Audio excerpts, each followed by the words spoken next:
Hello, everybody. Welcome back again. Must be Tuesday. Seems to come around faster and faster. So, going to get cracking today with another tutorial using the new Visual Studio Code and their kind of more in-depth Python example, which is the spooky manner. So we're going to have a little look at that today. I'll switch to my screen as we go and have a little look at this. I've been having a little look at it all day today, actually. So just going to go through. And for those of you that might be new today, you can find all the links and the information I reference here at digital.edu.je. So digital.edu.je will take you to the Thinking as a Coder website here with lots of things like live links for today, which you must have found because you're with us, and learning materials and other reference to a lot of the other videos that I do. Today, we're right at the bottom. Usually that's how it works. I just keep adding more links as we go through each of the videos. And that link will take you to Visual Studio Code, the education version that we went and looked at last week. So if you've not seen that video, go back and have a little look at that. And always good to do the kind of like and subscribes and things like that for everybody. That way you'll get alerted and do those notifications, all those things those other YouTubers tell you to do. I don't think I quite qualify as one of those yet. So clicking on that Visual Studio Code link there will take you to their main page. You'll need to sign in and it will give you the option of Microsoft or Google, as we described last week, which I still think is a really good thing for Microsoft to offer both of those as logins, because they know lots of different schools have logins for Google and for Microsoft, sometimes both, if you're lucky enough. Then we've got activities and starting projects, which we're going to have a little look at today. So I don't need that tab ready and waiting. Now, I've already loaded up a start Python project. So I'm going to show you something that I haven't yet decided whether I think is a good thing or a bad thing. So when we go to exploring the activities, we've had a little look at Introduction to Python. We didn't do it. It's quite a long 19-hour and 16-hour course for the Introduction to Web, but we had a little look at what it's like and how to use it. We also had a brief look, I think, at the Python fortune teller, but didn't really go into details. That's something I'd like you to do yourself, actually, because it's only a 30-minute activity. I don't think it takes quite that long. We're going to look primarily at the spooky manner. If I get time, I might go and have a little overview of the fortune teller, but there's a lot to talk about in the spooky manner. So when I come into this and I click the spooky manner, it will actually need to sign in first. I'm going to sign in with a Google account in this particular case. I enjoy a lot of Google accounts. I think they're for me the better one that I like, free for most people as well. And when I come in and then have a look at the activities that I've been doing, it shows me them. So if I want to explore more activities, or a reminder from last week, having a look at your own projects that we started, which we did here, then you can go to My Courses or Projects and explore more activities or start a new project. So we've had a look briefly at these three, and I'm going to have a look now at Spooky Manor, the whole point of today's session, which I think we should just about get through in 45 minutes today. So having a look at that, it says 70. And if you were going slowly through this, I think that's a good, reasonable time. And what I like about these sessions is that they talk to you about all the table of contents. They show you all the lessons. You can have a little look inside before you start going, including things that you might need. I don't think you need any resources for any of these because they've done them all. And you don't necessarily have to have started doing anything beforehand. There are all these weird standards that report to schools and education, but it's really just the objectives that we need to learn.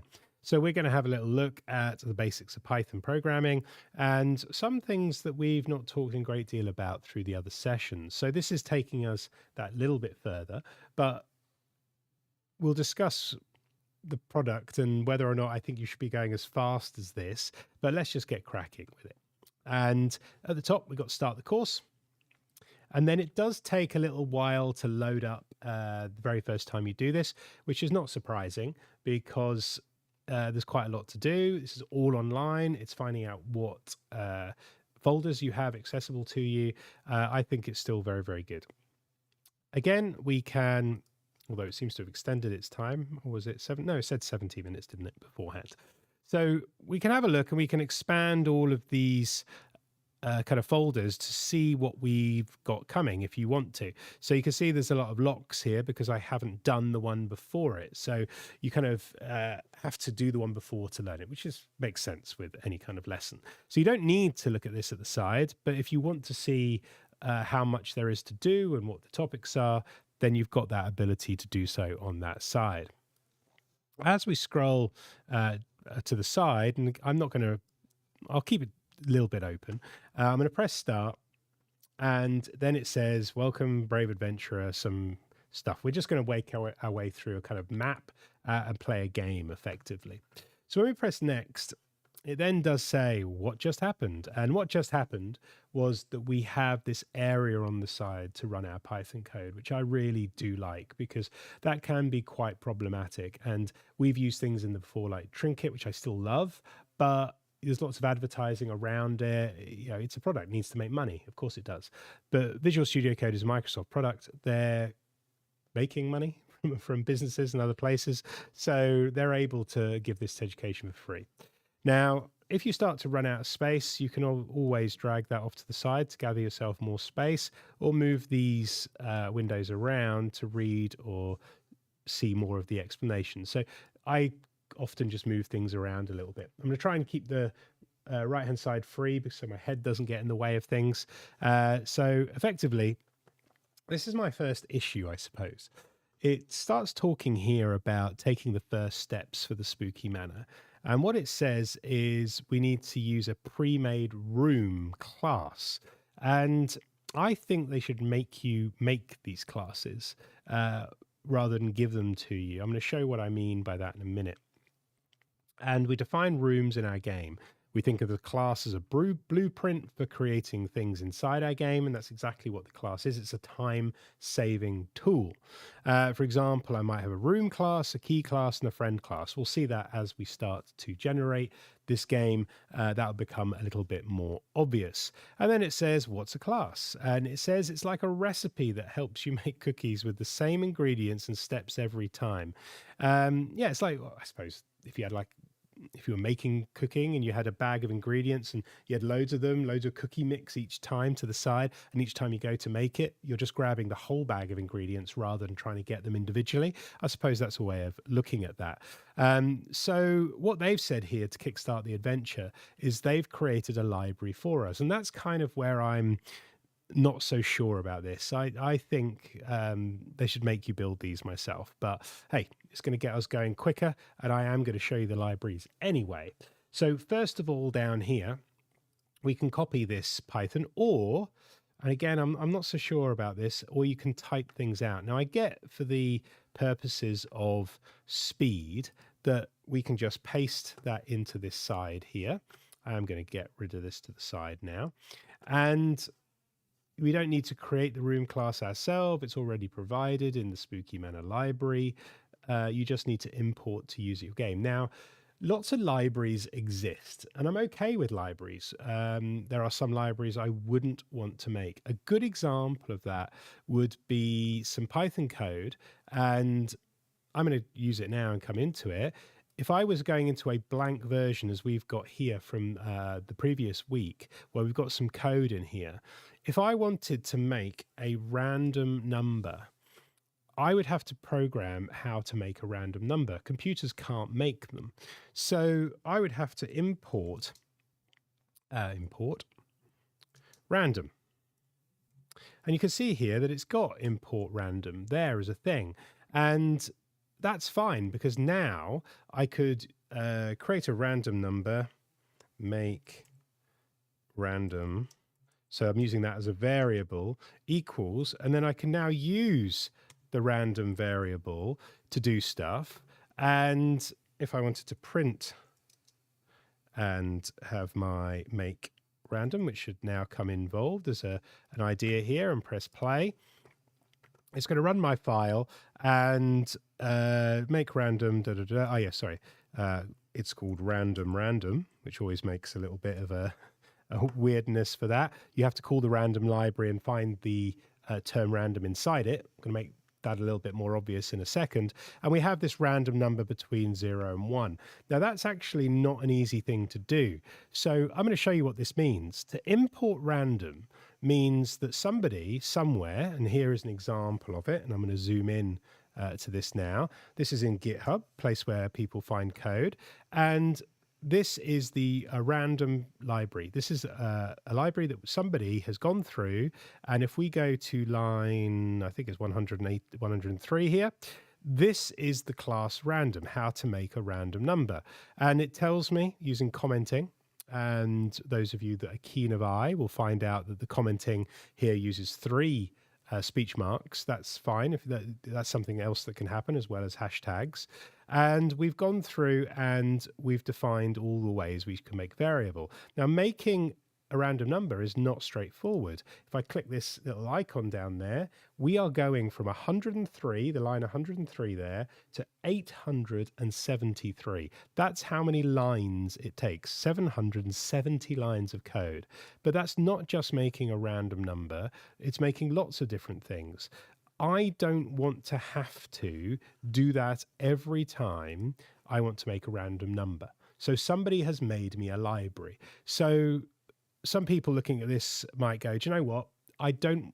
You don't maybe have to know how to make random, but you should at least know that when you import anything, you are dragging somebody else's code or lengthier code into your application or your program to make it run more easily, or so just saving you time to write some code.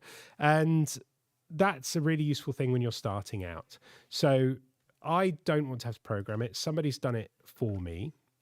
And the same thing goes with the spooky manor. In fact, when you're in VS Code, you can see it does appear in, they've got a whole area called lib for library. And that's stuff that the Microsoft Visual Studio Code for Education team have made for you. So they've made a folder called Spooky Manor, and inside Spooky Manor, they've written some of this extra code that we're going to be able to use to make our life easier in this program. So that's what this means. From Spooky Manor, and that you saw it when I said random.random before, from the Spooky Manor file, it wants to grab the thing called Spooky Manor and import all of it. That's what the star means, input it all. So if I come into this code here, and you can see that in here, it's just dragging in the whole file called Spooky Manor to make our life easier. So that's what that's doing. And I think it's important to state, we have mentioned it before if you've been following us from the very, very beginning of all of this, but it's worth pointing out yet again. So we've got Spooky Manor. We've imported all this extra help for us.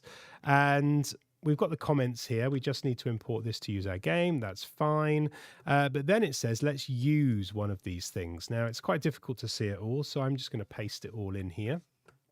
Maybe move this to the side slightly. And again, we've got a comment here that says, this is how we define this room class, this thing that's going to make our life easier. So we're going to call something the front underscore porch there. That's the variable.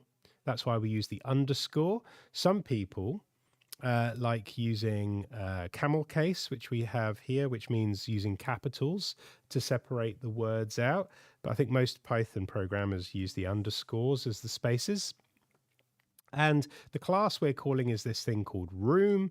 And inside it, we're giving the name, even though we've given it a variable here, that's just for the code. When we want to call or use text for this, we've given this room a full name. And that's why it's got a space in the middle of it here. Code doesn't like spaces. So this is very much a string, some words, some characters. So that's why it's inside some speech marks. And then there is a description after this. So that's how this works, okay? And we've got the /n for new line. And that's what this means. Now, how did we know that when we write room that we've got the name and then the description? Well, we would have known that. This is where I was getting a little bit upset about writing the writing the libraries is when we define this, as they've done here, there it is. When we've defined this class, they said that they wanted the name, then the description. That's what they said. So that's what we've imported in. This is how to write this class that has been made for us to make our life easier. That's what we've done. Now, the reason why I'm not getting too upset about it, although I seem to be mentioning it a lot, is we would have to write this stuff all the time, but now we don't. So when we're coming down the bottom here, it's saying now we understand how to make one room. We could copy and we can paste that in for all of them. So that's all the rooms that we have. We have a front porch, a hallway, a kitchen, a garage, closet, office, library, and bedroom. There we go. And that's it so far. Now, we could run this code, but it's not completed yet. So nothing would happen. That's what this exclamation mark is telling us. By all means, press it. Just nothing will happen because we've not said it. We've just backed it up in the corner. It was like before when I was writing this code here, I needed to print random for it to show me it. If I'd have let that go, it would have worked and done all that stuff behind the scenes, but I wouldn't have seen anything. So at some point, it's not really worth running the code until we've got something to do for it. So let's move to the next. Going quite well. Again, I'm not so sure how I feel about all the copy and pasting. It's good to get into the habit, and sometimes we make errors. We forget commas, we forget speech marks. It's sometimes good to go through that learning process. So feel free to type these things out if you're doing it. The next thing is we've got the create the map. So what it's saying to you is we should design something like this. So not all coding is sitting in front of a computer tapping away, especially with game design. There's a lot of design. And so this is the map that we're going to be using here. Front porch, hallway, kitchen, all the rooms that we're mentioning here. You've noticed here that we're going to keep a mental note of this because I'm going to go to the bedroom, I think, later. I'm going to go through the front porch, the hallway. I'm probably going to go west and then west. I'm going to try and remember that to see if I can go that way. But I might not be able to go through to here without some keys. So I'm just trying to remember where I am. Because there's an error that comes up that I need to remember where I am for.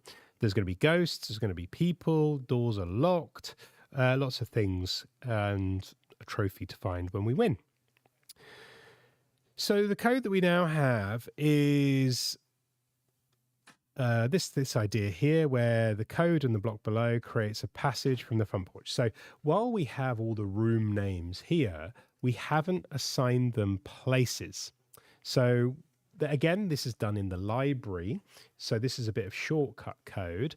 And what we're saying is that the hallway, south of the hallway, so the hallway is this, south of that is the front porch, which makes sense here. And then what it's saying is we can do that for the remainder of the rooms and effectively labeling them out. So the reason why we've got the hallway twice is that there is something north and south of the hallway. The south is the front porch, north is the closet. For the hallway, we have kitchen to the east and office to the west, and that's what we've really done, lay all this out. So even now, we could go through to the code, but there wouldn't be anything to do. We're just planning all of this right now. So we're going to press next. Each time it goes to the top, slightly annoying. I'd like it to keep where it is, but it's still a wonderful tool. So we're going to keep it going that way. And let's hide the room keys. So while we laid out the maps, the next thing for this, and you can go through the explanations a little bit more in your own time, is very much the same way. Front porch, add key for, and then the hallway. So again, all of this has been laid out in the library that they have in the Spooky Manor PY. However, see here we've got keys, south, west, locked, all these kind of things as classes of the main area. So if you're not understanding exactly why we're using the code in this way and why the dots are in the same place and the brackets, that's because the library said that's how to lay it out. And if you wanted to lay it out differently, you could do that yourself and use different words. So again, I think that's added a little layer of complexity, but it's at least helping you get to a game that you can design and learn the library to do better yourself. So we have the hallway there. And let's leave the other keys from the map that was there above here on the previous page, actually. And again, nothing would happen if we press play because all we've done is mapped out the entire course. So a lot of preparation here. Hide the keys, tell me where the rooms are. And the next one is adding friends. So where we had front porch, add key, guess what? We're going to have, if we paste this one in, kitchen, add friend. So a very similar layout here. And this friend is called Kathleen. And then there are other friends to add here as well. So 3 friends that we're looking to find. One's in the kitchen, one's in the garage, and one's in the closet. So we're absolutely fine. Again, nothing to do for the code here because we've just planned it all out. But I think we're ready to go now, which is excellent. So let's play the starting position. So press the copy and let's paste it in here. We're now at the front porch. That's the initial place. And we have done some code called enter the manor, which is from the same library. So that's going to call a function. In fact, I want to look at it. So I'm going to come in here and in this spooky manor bit here, we're looking for something that says enter the manor as this function. And I'm going to scroll down, show menu, show options. We've got the room class there, set lock, all these different ideas, as well as defining what they are. So it's quite worth going in and having a look. Set move, where is the idea here? Show move options. There's a help key that we're going to have a look around. And all these other things. So you can see this game has had a lot of work. Set current room, that was important. Remaining friends, print slow, enter the manor. There we go. Took us ages, but we got to this function here, which is going to say print some things that are above. And while walking home, there's lots of things we're going to see here. Quite a long line of text, actually, that we're going to see. But that's where that comes from. It's important now because we're about to run our code. And if we pressed play, it's going to say stuff. There we go. It seems to be taking forever here to do that. Wondering if my computer's running exceptionally slow because when I did this somewhere else, it went much faster. The code did say go slow, print slow while walking home, but I don't think it meant to go this slow. Not at all, actually. So I'm going to press stop. I'm going to see, I think because I've got all my 3 screens going and everything else, it's going incredibly slowly.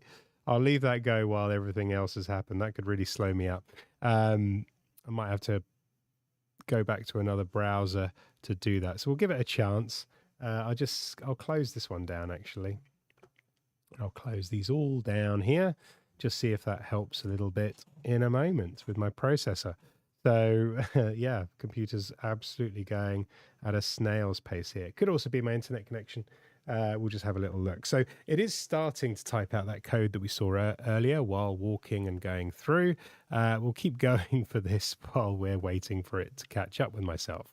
So set up the applications and actions. So here we have this while true statement. And again, we've got this print slow, which may end up not helping me. But let's go through here. But it's now saying, what will I do? So after it's written that text that it was struggling through, you need to find the remaining number of friends, which I think is 3 when we start out, and we start our adventure. We can have a look at that. We've got the explanation of while true, which just means forever. Print slow. I might get rid of print slow, actually, and just do print if this is really struggling. So I'll try that one more time. That is really, really struggling there, isn't it? So let's stop it. I'm going to go back to the... Well, I can't actually see the library, so this is going to be an issue. Let's have a little look. As I scroll this in. There it is. Let's have a look at the file.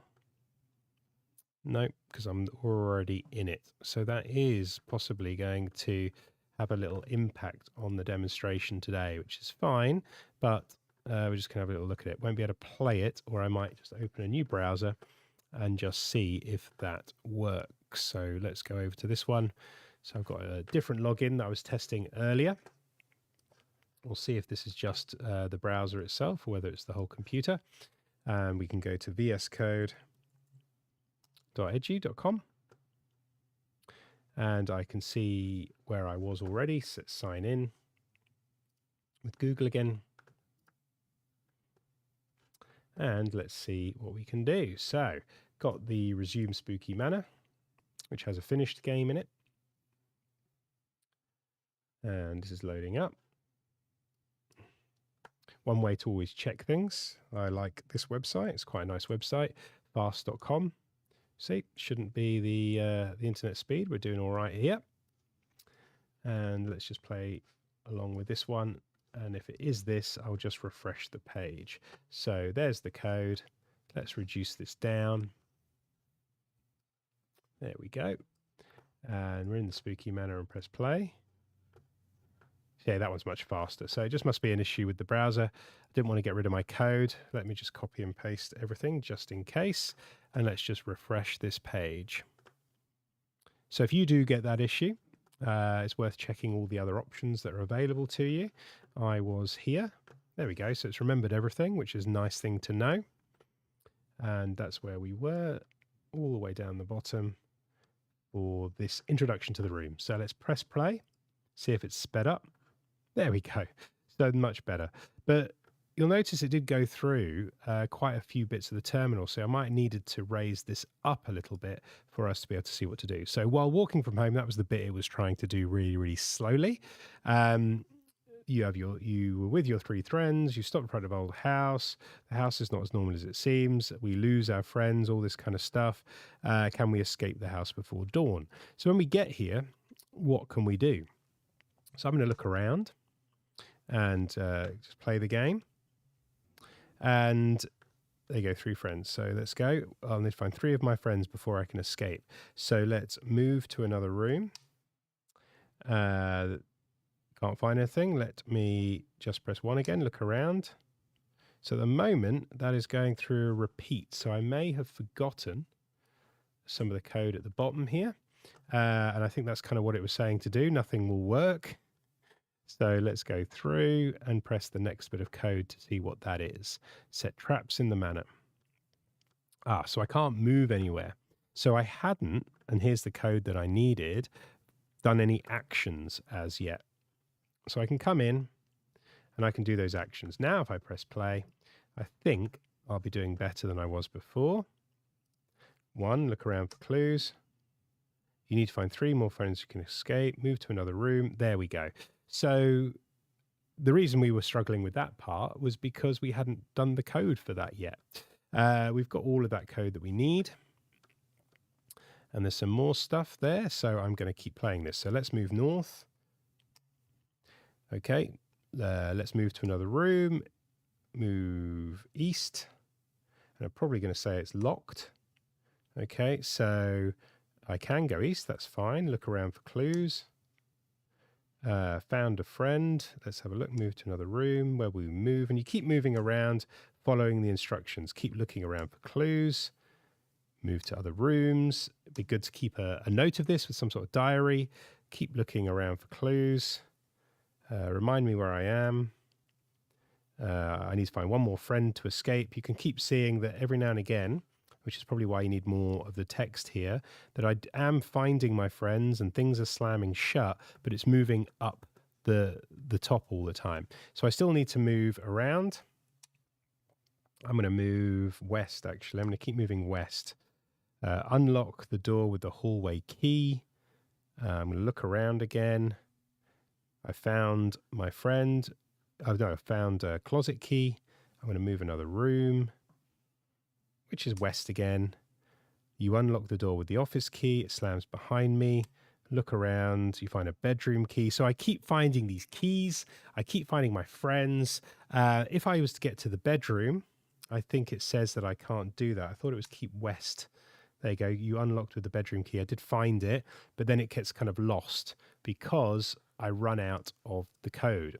So when I was going through this, it was saying that I needed some extra parts. When I get to the bedroom, it was struggling. So I can go down here, add this code, and I think after this, it's ready to play the game. I have everything. Yes. So we're playing the game. I can now play it properly now that all the code's ready for all the rooms, and you can go through and have a look at it. Now, personally, I think that it's good to see the functions, right? And it's good to show that we can get quite a functional game out of what is effectively 74 lines of code. However, these classes here, these parts here, even when we're moving and hiding things around, has caused a little bit, not of confusion, but I don't think it's helping you make the entire game.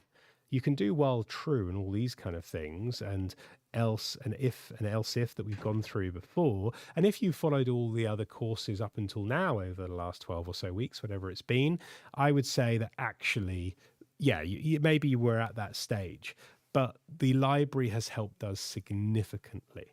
Now, one of the things that you can do if you think that you've got this now and say, do you know what, I'd like to plan out my own room, do whatever I want with it, you can actually do that. So if we remember back to the section here, which was create the map there, you can create your own rooms. They don't even have to be called kitchen, hallway, office, bedroom. But we do have these kind of traps, and we have these goals that we can have that only activate once you've found all the people. That was one of the things. So again, when we go to vscode.edu.com and go and I sign in and have a look at what I'm doing, one of the things that I don't think they explained enough for me, maybe I just went too fast for it.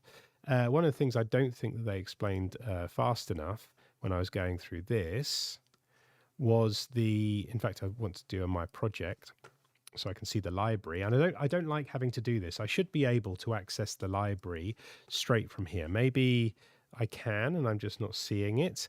But I can't see anything down here.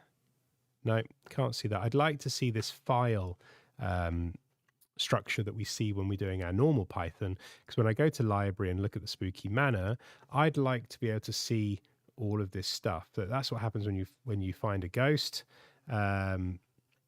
You die, I think, effectively, and have to start again. One of those things. There's other stuff here, but they're making lists. So it says self-remaining friends. So every time I collected a friend, I needed 3. Then it went down to 2. Then it down to 1 because it knew how many friends I had. So when you're getting this sorted, the more friends you add, the more people you have to find. They don't have to be friends necessarily. You could change the name of what they are. Maybe they're hostages and you're having to find, or you're rescuing people. They don't necessarily are keys. Maybe they are other collectible items that you're running through. That's what you can do. So when you are, or you go back to the VS Code beginning part here and create a new project, not a new course, one of the projects you do is text adventure game here. So you can click on that and create the project. It's going to take a little while to load up. And this now shows us all the libraries and everything else that we have. Welcome to Project 1. You can create friends and keys, and you've got the while true statement here. So you can use the other code that you had to help you build this up. So I would have these both there. See, here we go. And we need to import the spooky manor. I would say straight away. There it is, right at the top. Import the spooky manor. Welcome to Project 1 is the first print, and then while true. So while we were here, there's a lot of these planning blocks to put in way before. It's not showing me all the code now that I'm going through it. I think maybe I have to go through to the play. There we go. So we have to create all these pieces of code before we get to the while true. So all of these parts here, create all the rooms, describe them, then lay out the map south, north, east, west. If you've got more than one room outside of where you are, as this one does, you need to say hallway 3 times, 4 times here, because the hallway has a front porch, a kitchen, an office, and a closet. You then put the keys in the rooms where they exist. You then put the friends around. You set your starting position here, and then you start the game, enter the manor. And you can change all the text around. You theoretically could go in and change the library here as well. So if you wanted it to say different things, you can get it to do that as well. And then you can start to lay out the game in a slightly different way. That's the key. So I do like that. I do like the fact they've given you the structure of a library to play around. I can absolutely see why they've done that. But don't forget that this library exists, and that's where that structure has come from, I think is my important part. As long as you get that, I'm not too bothered about the library. Just as I don't want to create the random library ever, a whole 770, I think we said, lines of code. I don't want to do that. So libraries are useful, especially when other people are making them. But for things like games, I think you would be making them yourself, is all I would say. So that's really the crux of what I'm saying there. If you then did VS Code, and I'm now using this more than I'm using the other one because it's popping up in my browser more often, still making me sign in each time, which I'm not a huge fan of. Then we have the other fortune teller activity here for us. So again, much quicker than the last one. Maybe you might find that a little bit easier to go through before you get to the other one. It does have there's a bakery thing in here that's probably coming later. Maybe that's for something else. We've got the spooky manor. Maybe that one is the setting up the orb. We'll find out which one that is from. It's probably going to be one of these libraries that are there. So we can go through this one in exactly the same way. There you go, Oracle Orb. There you go. It's as if we went in, and then we can go through. Press play, and it says, "Welcome to the Oracle Orb. Please ask a question." And then we could write something in, see if it's ready for that yet. Who are you? It's a great question. Let me think about this one. I think it just ends there. Looking at the code, there's only 4 lines. But it's now having that difference, as we've talked about before, between input and print, where it's waiting for me to write something in. And as we go through this, I suspect we're going to go into what the feedback responses are going to be. There's going to be some randomness here, definitely going on as we're seeing up the top. So I reckon you're probably going to need to have a import of random going up and continue with that one. So I'm not going to go through that. You're more than capable of doing that yourself. One of the things I just thought was interesting to add, because I was talking about this, we've got a student in at the moment, we were talking about random libraries, and one of the things to show you that it was difficult to do the previous code is computers cannot make random numbers. It's beyond their capability. Random numbers, or actually it's not that one. I'm going to say lava lamps keep the internet safe. So when we think about codes to move around, and keys we call them, so that people can't hack websites or hack companies' websites and things like that, a company called Cloudflare protects a lot of the internet, and they need random numbers. Now, if you use the random number, which is pi, right? If I did pi, you might probably heard of that at school. 3.142 you probably use because it's rounded. If I say to 3,000 digits or something like that, we could probably find pi. There we go. And it goes on for a long time. In fact, it goes on forever. If I said that when we stop here, and then from there on, we got random numbers, we would have 2 as the next random number, 19222184272, and we would keep going. And that's how, in the original days of randomness, we would choose. But let's say you had a gambling machine and somebody worked out that you were using pi, and somebody worked out that your code starts at the 200th digit, and then from then on, they would know all the numbers that your machine is going to do, and they would win loads of money. They wouldn't bet on the zeros, they'd bet on the nines. That's how it used to work. So people got better and better at writing random numbers. And so far in Python, 770 lines of random lines of code to get you to something that's a bit better. But that wouldn't work for the internet. Someone would know how to break that code. It's not a lot of lines of code. So there are even more complex ways of working out random numbers. But one company thought, do you know what? I'm going to put a webcam on a load of lava lamps, and when it works out the color of these like lines, each pixel is a different value because different lighting of the day. It's sometimes at night, as you can see here. Sometimes it's at day. A car goes by the window. All these differences mean that every time they use the webcam as the random number, no computer can guess what it is. So I know it seems to not make sense, but because computers cannot make random numbers, we use these these images to make them for us. There's a whole, if you Google it, there's a whole video where they explain why that's important. Really good one to go and watch if I were you. But it just goes to show that even using the random from Python library, it's not a great random number, and you certainly wouldn't use it to protect your website or your credit card details or your bank account. So libraries are good, but they're someone else's code, and someone else's code isn't always perfect. So hopefully that's been more of an explanation about libraries, I think, actually, than how to make the spooky manor. But why not have a go at making your own spooky manor, or go through and have a look at the random mystical oracle orb, because I think that's a much shorter and easier one to do. So I hope that's been of use. I'll do something completely different. Next week may actually be a recorded video, because I actually have a session that I'm running that I couldn't get out of. So it may well just be something recorded, but we'll keep going with that, and I'll see you the week after if not. But it will be new content. I just won't be able to respond to any chat if it comes through. So keep watching. We'll be here again next week. Maybe not live, but the content will be here. Thank you very much. See you next week.